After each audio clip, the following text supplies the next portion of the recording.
Tonight's scary story is The Haunting of Orchard Hill by Sara Crocoll Smith. This is a novel, so you're only getting an excerpt. To get the full tale, you'll have to get the book. Chapter 1. Nina wasn't sure how long her eyes had been open. She felt like she'd been staring at his face forever. John exhaled, breath stale with last night's beers. His stern mouth seemed softer when illuminated by the sliver of moonlight cast through their crooked bedroom blinds. Her jaw ached and the swelling around her eye had dimmed her vision. By inches, she eased her feet out from beneath the covers. The air conditioning turned on with a loud whir, and her nerves rang. She froze as John's eyes fluttered. With a hitching breath, he inhaled and paused. They both stopped breathing. In the space between breaths, Nina considered tucking her lower half back into bed, pretending as if nothing ever happened, that she'd never intended. Then she saw the dark spot on her pillow. Crimson, she could tell, and sure to leave a stain. Nina pushed up, careful not to let the bed springs move or bounce as the rest of her rose from the bed. On soft feet across their thick matted rug, Nina stole out of the room and down the hall, careful to pick her way over John's haphazardly strewn uniform badge and holster. Above the rain ceased its soft patter across their sagging roof. These waning days of spring blurred together with not much to mark this night as different than any other. Nina had already tallied in her head 1,000,000 times the things that needed to be packed. Only the essentials, the lightest things that would get her through until she and Holden were safely away. 2 suitcases she could carry, one in each hand, while still managing to hold her baby boy. It took her longer than she thought it would to prepare, but within a half-hour's time she was done. Only one vital task remained before she could leave. She stood in front of Holden's door, holding her breath. The house was silent. She wished it were louder. Where was the soft murmur of the air conditioning now? Where was the loud creak of the pipes? Where was the hiss and chirping of nightlife to cover her sounds and tracks? She needed to slip inside this room and gather her precious cargo, but it was only one door down from him. Nina gulped. Sweat gathered at the small of her back, and her hands were more than clammy. She wiped them on her faded jeans. Her nerves gathered steel at the sound of a soft whimper verging on a cry on the other side of the door. Nina grasped the doorknob and twisted as even and as steady as she could. She hadn't turned on any lights since her eyes were still adjusted to the dark. She walked into the room to the edge of his crib.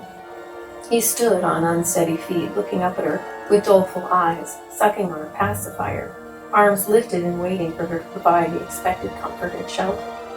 Nina lifted Holden in her arms, trying to ignore the line of his nose and the slant of his forehead that with each passing day made him look more like his father. She held him tight, taking more time than she should to press his warm little body against hers, drawing in more comfort than she thought she could possibly be giving.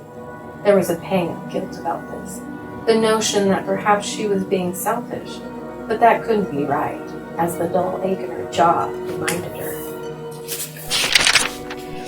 Nina knew Holden wanted to eat, to suckle at her breast. If she did that now, though, this window of time could vanish, and so she promised to change his diaper and feed him at the first opportunity when she felt they were far enough.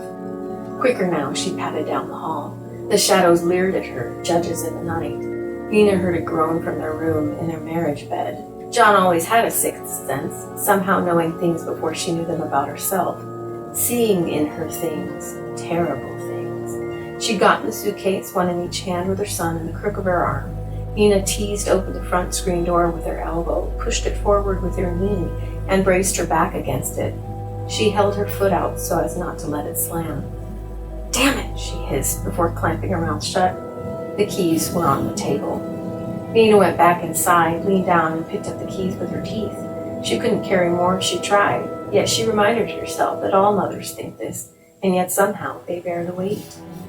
Her son lifted his head from her shoulder and looked her in the eye, his mouth open wide, drooping at the side, and he wailed. Fat tears spilled from the corners of his eyes.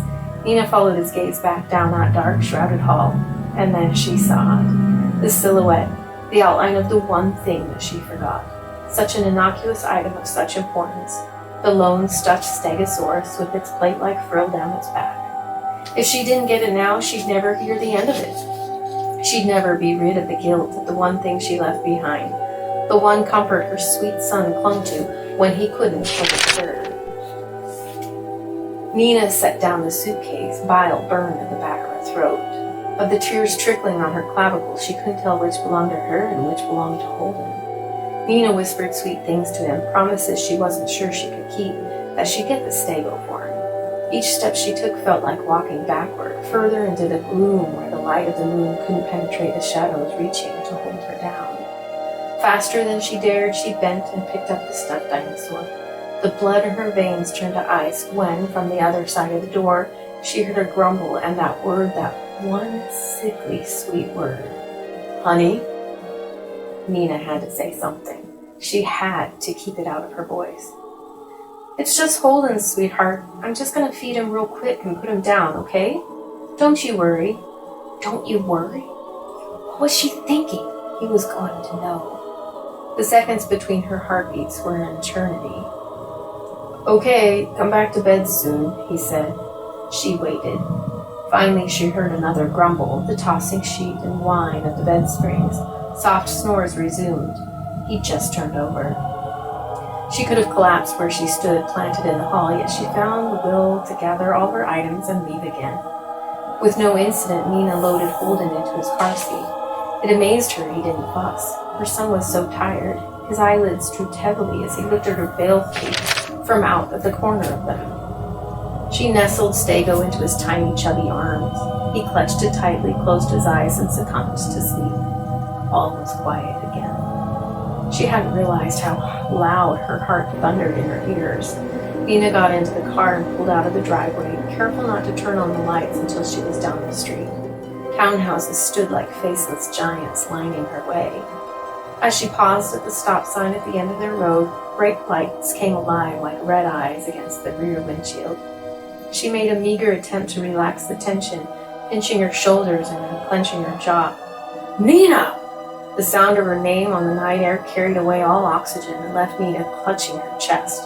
A dark silhouette closed in on her in the rearview mirror, marred by remnants of rain that glittered like drops of blood. John. Her heart raced. Nina gripped the wheel so hard her knuckles shone white and slammed her foot on the gas. From his rage-filled voice, she knew without a doubt that if he caught her, she was as good as dead. And that's just a teaser of The Haunting of Orchard Hill by Sara Crocoll Smith. Just chapter 1, that's all you get. To find out what happens with Nina and Holden, does John catch up with them? And what is Orchard Hill?